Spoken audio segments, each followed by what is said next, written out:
You must think that I'm stupid. You must think that I'm a fool.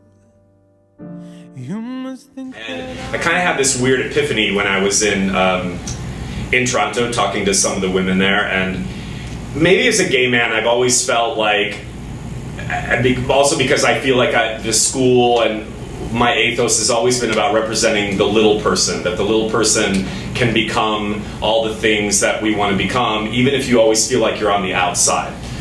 And so I guess, and maybe because of all the projects that I'm writing and doing, they're almost all female driven. Like my life has been surrounded by beautiful, powerful, inspiring, oh my God, I'm gonna get through it without crying, beautiful women in my life. And so maybe as a gay man, I've always felt like, oh, I kind of share this sisterhood in understanding them. But I just want to apologize to all the women, because I think what's happening culturally and what has to start coming out is, I realize like, we don't really know what an experience is for another person unless we're in their shoes. And for me to really understand, none of us here, unless you're a woman, know what it's like to have to walk around and be concerned about being assaulted, or being a victim of violence, or being objectified, or sexist acts, or misogyny. And it just started making me feel really like empowered by this is why we have to do what we do, which is the only way we can create change, is to talk about those things that are uncomfortable.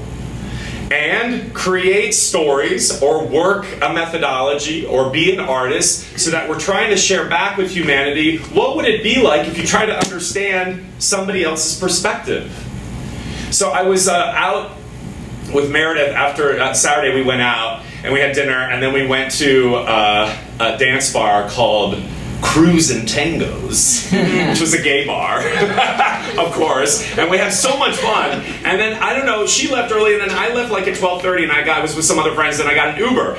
And my Uber driver got in to take me back to the hotel, and I got in the Uber, and his name was Mo. I always just like get to know everybody and hear their stories. First of all, I thought it was so weird, because we were in the middle of Boys Town, and there's like gay people everywhere. And he's like, "Are you with your girlfriend?" And I'm like, "What? I just was dancing with my shirt off. What are you talking about?" No. And then so we started talking, and I was like, "Do you have a girlfriend?" And he said no.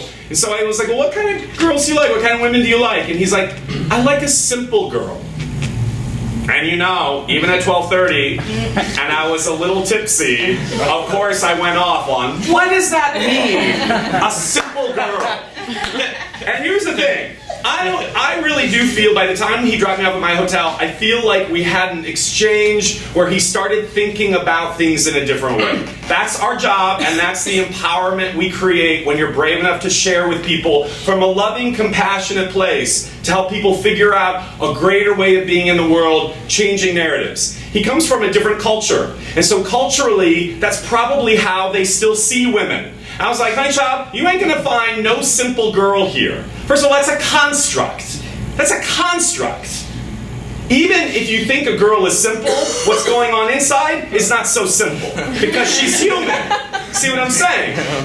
So I didn't call him Honey Child, but maybe I did. I did actually. His name was Mo. Anyway, so my point is, you guys, we have to have conversations that are uncomfortable, and you have to stay in the room.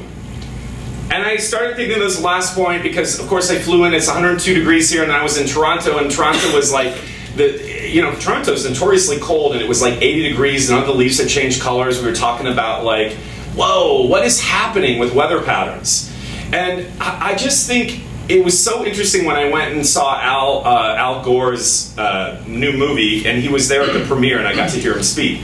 And he talked about the reason why people don't like to talk about climate change is because it brings up so much stuff that they don't want to talk about that which is uncomfortable. They want to be in denial about it. But the interesting thing about being in denial about something doesn't mean it goes away.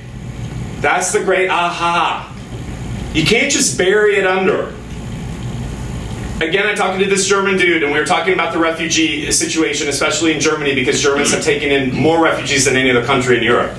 And we're talking about the politics of it. And also how other people want to say that's somebody else's problem. You guys, the world has changed. Actually, the world has always been this way. It's just been separated, Technology has made us not so separate.